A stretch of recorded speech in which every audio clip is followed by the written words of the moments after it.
Brigadier retired Masood Ahmad साहब ने भी हमें ज्वाइन किया है, उन्हें भी शामिल गुफ्तगू करते हैं। ब्रिगेडियर साहब, बहुत शुक्रिया आपके कीमती वक्त के लिए।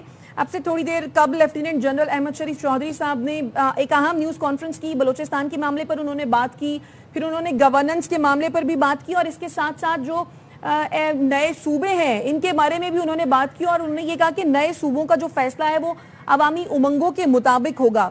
सर, आपके इनिशियल कमेंट्स क्या हैं इस पे?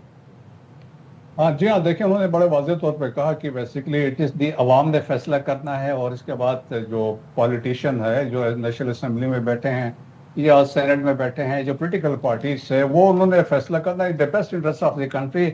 अभी आप देखा 78 साल हुए हैं, अगर वो ग्रास रूट लेवल तक अगर हम चीज़ें अभी तक डिलीवर नहीं कर सके हैं, और अभी तक मसले मसाइल है, हमारी इकॉनमी अभी तक वो बेहतर नहीं हो सकी है, या हमारी जो ऑर्गेनाइजेशनल स्ट्रक्चर है बहुत सारे उसमें फ्लॉज हैं, और जिस तरीके से अभी हम बात कर रहे थे, अगर नेशनल एक्शन प्लान ही हम अगर इम्प्लीमेंट नहीं कर सके जब से 2014 से बना, और उसमें आप पहले 20 पॉइंट थे, फिर हम उस पर आ गए 14 पॉइंट्स पे आ गए हैं। एक पॉइंट है फौज का, वो इम्प्लीमेंट हो रहा है, बाकी मसले हैं।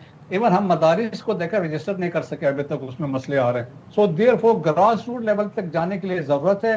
तो मेरे ख्याल में यह रिस्पॉन्सिबिलिटी बनती है ये पॉलिटिशियंस की, पोलिटिकल पार्टीज की, कि वो क्या समझते हैं कि पाकिस्तान के मफाद में क्या बेहतर स्टेप लिए जा सकते हैं। 78 साल में जो नहीं हो सका, जो हम अभी तक पीछे रह चुके हैं, एक पाकिस्तान ने अपनी क्रेडिबिलिटी मनवा ली है। आप एक कन्वेंशनल फोर्स है, आप एक न्यूक्लियर पावर है, आप एक जियो स्ट्रेटेजिक प्लेयर हैं। इसके बाद भी हमारी एक मसला आ रहा है, इकॉनमी है, और हमारे जो गवर्नेंस के स्ट्रक्चर हैं, और बहुत सारे हमारे प्रोमिसेस में सवाल आ रहे हैं, कैपेसिटी बिल्डिंग के सवाल आ रहे हैं, या गवर्नेंस के या डिस्ट्रिक्ट लेवल पे चीज़ें आ रही हैं, तो उसको एड्रेस कर सकते हैं। हमारे सामने बड़े वाज़ेह मिसालें हैं। ईरान में 31 सूबे हैं, 9 करोड़ की आबादी है। अफगानिस्तान में देखें, वहाँ पे 4.5 करोड़ की आबादी है, वहाँ 34 सूबे हैं। सो मेरे ख्याल में अगर एडमिनिस्ट्रेशन और गवर्नेंस को अगर बेहतर करना है, सो मेरे ख्याल में in the interest of Pakistan के पॉलिटिशियंस को, पोलिटिकल पार्टीज को इस पर सोचना होगा।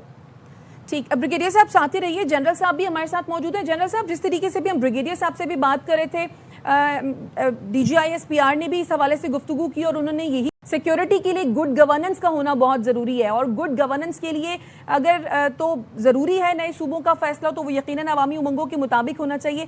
आप क्या समझते हैं, कितना नागुज़ीर है ये? देखिए, पाकिस्तान का ये जो वी ऑल अंडरस्टैंड जी, पाकिस्तान अभी 25 करोड़ लोगों का मुल्क बन चुका है। इट्स नॉट एन ऑर्डिनरी और स्मॉल कंट्री। पाकिस्तान को सिक्योरिटी चैलेंजेस भी हैं, पाकिस्तान को इकोनॉमिक चैलेंजेस भी हैं।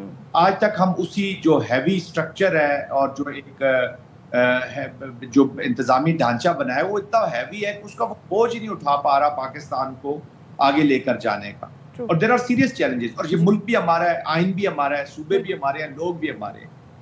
इसमें तो कोई वो नहीं है कि दो राय नहीं होनी चाहिए कि जी लोगों को नुकसान। एक्चुअली तो व्हाट इज पाकिस्तान एक वेलफेयर स्टेट होना चाहिए। कायद-ए-आज़म के जो एक विजन है उसके एन मुताबिक वेलफेयर किसकी होनी है? आवाम की, लोगों की। हमारा जो मरकज होना चाहिए वो हमारी इकोनॉमिक कंट्रोल कह लें, या एक इकोनॉमी का कंट्रोल के वेलफेयर और वेल बीइंग ऑफ द, कि लोग कितने खुशहाल हैं, हाउ हैप्पी पीपल आर, खुशहाल कितने हैं, तरक्की कितने कर रहे हैं। अभी देखें ना, जॉब्स का आपने देख लिया, इंडिया जैसा मुल्क जो इकोनॉमिकली अपने आप को बड़ा स्ट्रॉन्ग समझते हैं, उन जॉब्स न होने की वजह से आज यूथ किधर खड़ा है। तो क्या आप अपने यूथ को सड़कों पर डालना चाहते हैं? We have 140 million youth.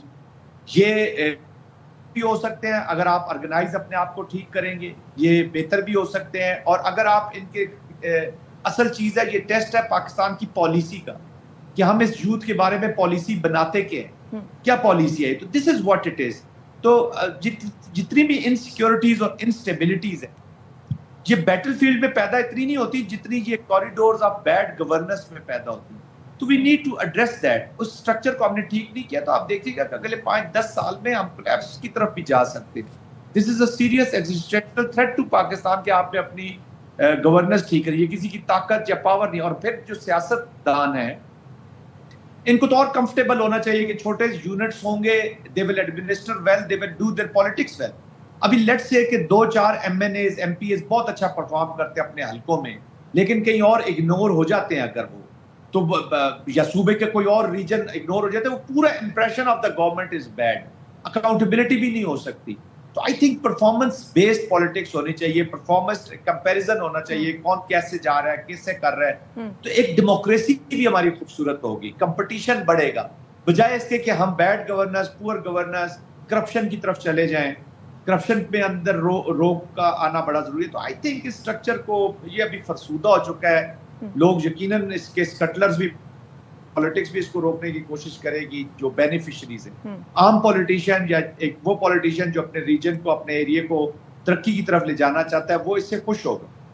طریقے سے ایڈمنسٹریٹو کریٹ کی جائیں گی. اسکٹلرز آلریڈی بات چیت کر رہے ہیں, یہاں پہ آلریڈی پولوٹیڈ انوائرمنٹ ہے, معذرت کے ساتھ, بہت معذرت کے ساتھ, لیکن آئی تھنک ریئلسٹک ہونا چاہیے. ہمیں پاکستان میں رہنا ہے, ہمارے بچوں نے اب یہاں پہ رہنا ہے, ہم لوگ تو اپنی اننگز کھیل چکے ہیں, اچھا یا برا, تو so we must hand them over a very good Pakistan. اور یہ تب بھی ہو سکتا ہے کہ ہم ایڈمنسٹریٹولی اچھا گورنڈ پاکستان ان کو دیں. جتنی بھی ہماری سیکورٹی کی پرابلمز ہیں 90% are flowing from the bad governance, جس کی وجہ سے ویکیومز کریٹ ہوتے ہیں and we have serious situations.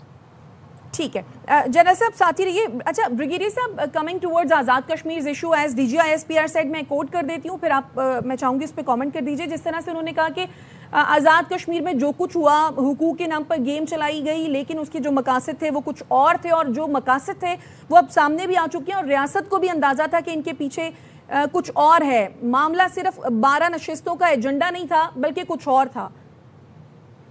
جی ہاں, اس میں تو کوئی شک نہیں ہے, دو رائے نہیں ہے. دیکھیں کہ یہ بنیادی طور پہ ایک ڈاکومنٹ لیک ہوا تھا 2023 میں, جس میں انڈیا نے ان کو ٹاسک کیا تھا. دیر از اے نیشنل پیپلز فرنٹ, کوئی جموں اینڈ کشمیر میں پولیٹیکل پارٹی بنائی گئی تھی, اور وہ بیس تھی انگلینڈ میں. تو ان کو ٹاسک کیا گیا تھا کہ آپ نے اپنے ان کے تھرو, جوائنٹ ایکشن کمیٹی کے تھرو انیشلی فوکس کرنا ہے. جو را کا نریٹو تھا, را نے جو پلان بنایا تھا کہ جو ڈیری جو مسئلہ مسائل ہے, پانی کی بات کریں, بجلی کی بات کریں, اور اس کے ساتھ ساتھ آٹے کی سبسڈی کی بات کریں, اور سبسیکوینٹلی کہا تھا میجر مدعے پہ آئے, سچویشن کریٹ کریں.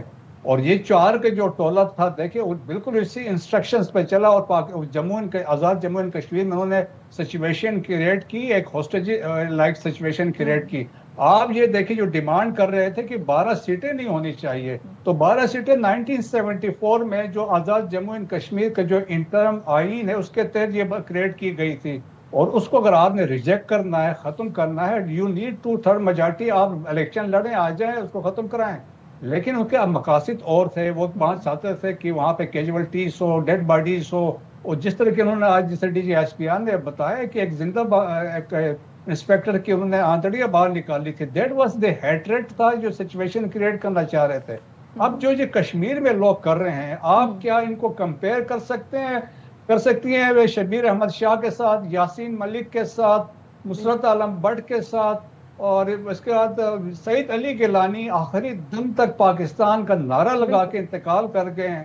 آپ دیکھیں ان کی محبت دیکھیں کہ پاکستان, وہ کشمیری جو وہاں Indian illegal occupied Jammu and Kashmir میں ہے, وہ پریفر کہ پاکستان کے جھنڈے پہ لپیٹ کر ان کو دفن کیا جائے, وہ محبت ہے. آسیہ اندرابی جیل میں ہے, ناہیدہ صوفی جیل میں ہے, فہمی جیل میں ہے. ان میں سے بتائے کس نے کیا کنٹریبیوٹ کیا؟ ڈریکونین لاز ہیں وہاں پہ, ہیومن رائٹس کی ابیوزز ہیں, ریپس اینڈ مولسٹیشن ہے, 22,000 خواتین بیوہ ہیں, گینگ ریپس کے بہت سارے کیسز ہیں, ڈیموگرافک امبیلنس کریٹ کیا جا رہا ہے. 4.5 ملین کے ڈومیسائلز وہاں پہ دیے گئے, ایشو کیے جا چکے ہیں. بٹ سٹل جو کشمیری جو ہے, مقبوضہ کشمیر کا ان کے ریزالو ہے کہ کشمیر بنے گا پاکستان, اور وہ سمجھتے ہیں کہ کشمیر جو صحیح معنوں میں جو ہم کہتے ہیں کہ جگلر وین ہے پاکستان کا. دیٹس وائی فیلڈ مارشل نے کہا تھا 3 جنگیں ہم پہلے لڑ چکے ہیں, مزید 10 لڑنے کو تیار ہے, اور پاکستان بالکل مزید 10 لڑنے کو تیار ہے. مسعود صاحب آپ ہمارے ساتھ موجود رہے گا.